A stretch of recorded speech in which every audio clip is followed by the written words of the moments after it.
Bill? Almost all of us know the story of David and Goliath because it's in the Jewish, Christian, and Muslim scriptures. And that story has made its way into the heart of our contemporary culture. Phil just read the first part of the adventure of David and Goliath in 1 Samuel 17 in a modern translation called The Message. And now, as Paul Harvey used to say, here's the rest of the story. Then Saul outfitted David as a soldier in armor. He put his bronze helmet on his head and belted his sword on him over the armor. David tried to walk, but he could hardly budge. David told King Saul, "I can't even move with all this stuff on me. I'm not used to this." So he took it all off. Then David took his shepherd's staff, selected 5 smooth stones from the brook, and put them in the pocket of his shepherd's pack, and with his sling in his hand, approached Goliath. As the Philistine paced back and forth, his shield bearer in front of him, he noticed David. He took one look down on him and sneered. A mere boy, apple-cheeked and peach-fuzzed. The Philistine ridiculed David. "Am I a dog that you come after me with a stick?" And he cursed him by his gods. "Come on," said the Philistine, "I'll make roadkill of you for the buzzards. I'll turn you into a tasty morsel for the field mice." David answered, "You come at me with sword and spear and battle axe. I come at you in the name of the God of the angel armies, the God of Israel's troops, whom you curse and mock. This very day, God is handing you over to me. I'm about to kill you, cut off your head, and serve up your body and the bodies of your Philistine buddies to the crows and coyotes. The whole earth will know that there's an extraordinary God in Israel. And everyone gathered here will learn that God doesn't save by means of sword or spear. The battle belongs to God. He's handing you to us on a platter." That roused the Philistine, and he started toward David. David took off from the front line, running toward the Philistine. David reached in his pocket for the stone, slung it, and hit the Philistine hard in the forehead, embedding the stone deeply. The Philistine crashed face down in the dirt. This is the word of God for us, God's people. Thanks be to God. Goliath the Philistine is big, beefy, and belligerent. David, the shepherd boy from Bethlehem, steps out of obscurity, waves aside the clumsy armor offered by Saul, the king of Israel, and, taking 5 smooth stones and a slingshot, leaves Goliath face down in the dirt. About 99% of people who read this story identify with David. We all think we're the little guy. And in movies, athletics, business, and politics, we feel the pull of that go underdog cultural conviction, the urge to stand up for the little guy. Everyone loves the movie where the small town attorney takes on the sprawling multinational conglomerate that's poisoning the water in local streams. Everyone cries in the final frame of the film when she clenches her fist in victory.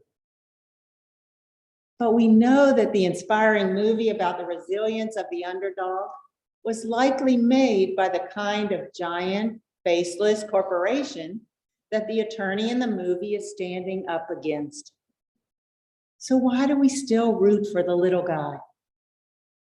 We want our movies to champion people like David, but we spend our lives trying to be more like Goliath. We think it's kind of cool and clever that David got by on 5 smooth stones and a sling. But we spend our energy stockpiling swords and spears. We admire the fact that David shunned Saul's shield and gadgetry. But look at our cars, our homes, our country. We've beefed them up to look like Goliath with all the latest safety and security features. We may admire David in the stories, but we want to go through life outfitted like Goliath. We like having the armor, the respect, the prestige, all the things Goliath had, all the things David didn't have. Here's David, full of confidence, full of faith and hope, telling Saul that he doesn't need that heavy armor, telling Goliath he doesn't need mighty weapons. Then David defeated Goliath. What happened next? The people swung behind David. David became their king. But it didn't stop there. Gradually, an awful irony unfolded. David became Goliath. He became a bully.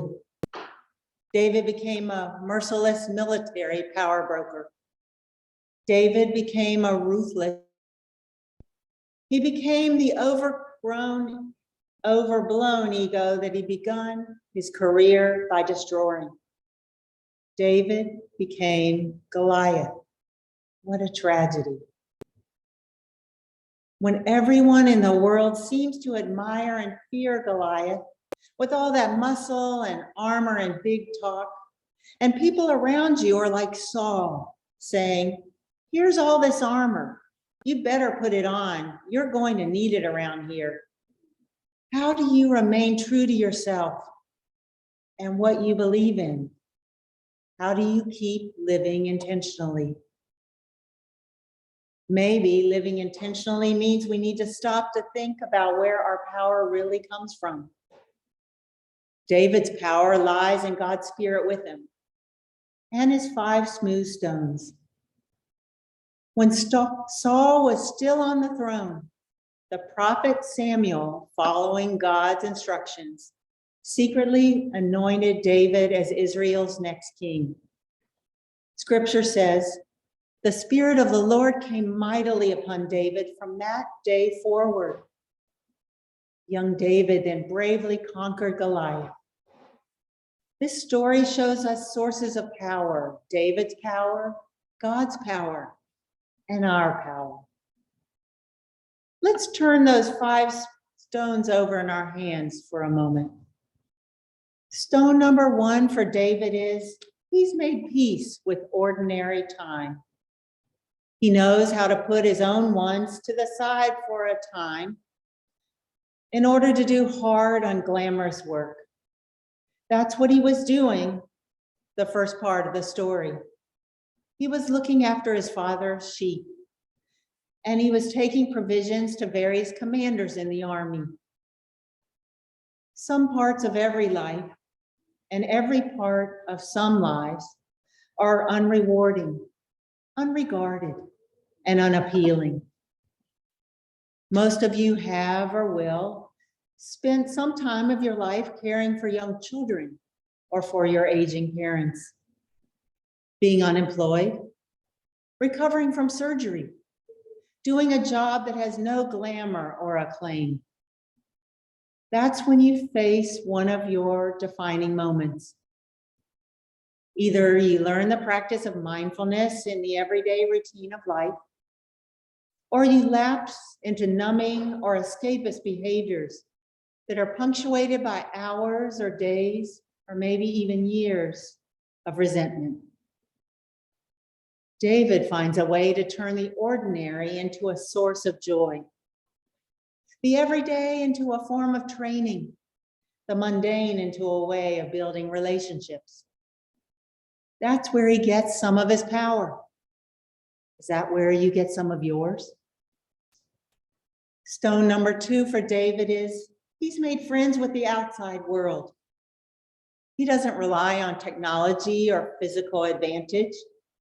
He spent his life outside. He knows how to keep sheep. He knows where to find smooth stones. He knows how to build a sling. Goliath has no idea about these things. If you want to be like David, ask yourself, when was the last time I felt joy of nature and sharpened my wits by spending some time out in the fields, in the rivers, in the mountains? Ask yourself, have I become so surrounded in my life with gadgets and comforts and armor that I've forgotten the skills money can't buy? Some tricks that you will never pick up in an office or an online search. David learned from his outdoor life the wisdom and patience of the owl, the cunning of the fox, the agility of the wildcat, the sharp eye of the eagle. That's one place he gets his power. Is that a place you get some of yours? The third stone for David is that he knows himself. Saul assumed that David should be as much like Goliath as possible. So he got out the full set of armor, helmet, shield, coat of mail, hefty sword. But David knows who he is. He knows he's not Goliath. And he knows he's not Saul. If you're feeling worn out and worn down right now, is it because you're wearing someone else's armor? Are you trying to be someone you're not and will never be? Are you trying to live someone else's life instead of your own? How's that working out for you? Set your intention. Decide to be who only you can be. Don't be a second-rate version of someone else. Not your dad or your mom, your grandparents, or a friend. God made you the way you are because God wanted one like you. David knows there's no point in putting on Saul's armor, and he risks Saul thinking that he's being disrespectful or taking unnecessary risks or letting him down. But David knows there's no use trying to live to please Saul. He knows his own limitations and he knows his own strengths. That's one place he gets his power. Is that a place you get yours? The fourth stone for David is he knows who God is. He knows Goliath is not God. Goliath is the reality in front of him who's big and intimidating.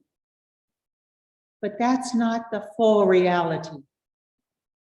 David knows ultimately that God is merciful and gracious, slow to anger and abounding in steadfast love. David writes beautiful songs and poems that celebrate God's attributes. We call them the Psalms. But there's another tragedy of this story. How has it happened that Christians of this country have lost so much of the respect and trust of people of other faiths and those with no expressed faith? Perhaps it's happened by Christians turning Jesus into Goliath. Jesus isn't a cosmic or a political or cultural bully. Jesus isn't Goliath. Whatever your view of truth and faith, Goliath isn't God. David knows that. David knows where the power of the universe lies, and it's not with Goliath. That's another place David gets his power. Is it a place you get yours? So here's what we've learned from those first four stones. This is how we can live our lives with more intention. Know time, know the world, know yourself, and know God. And finally, stone number 5. David knows what power really is and where it resides, not in Goliath's bravado, but in David's skill. Not in Goliath's muscle, but in David's faith. Not in Goliath's impressive stature, but in David's spirit-filled life. Not in Goliath's armor, but in David's wisdom. If life has taught you what to do with your time, how to be in the world, who you really are, and what to believe in, you've got real power to live your life intentionally and meaningfully. David lost sight of that power later on in his life. Most of us do for a season. And when we lose sight of that power, that's precisely when we're drawn to Goliath.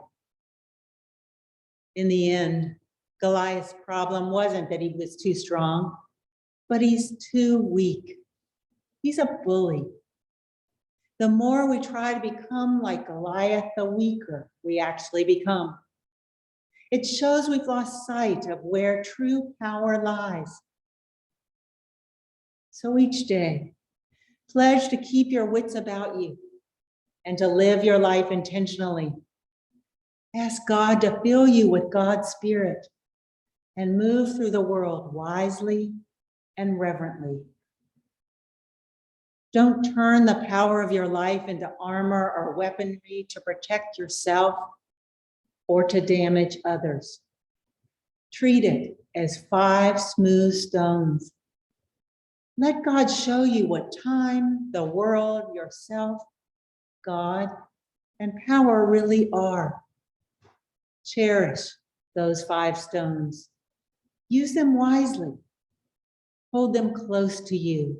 And hear David whispering to you, you don't need to become Goliath. You do you.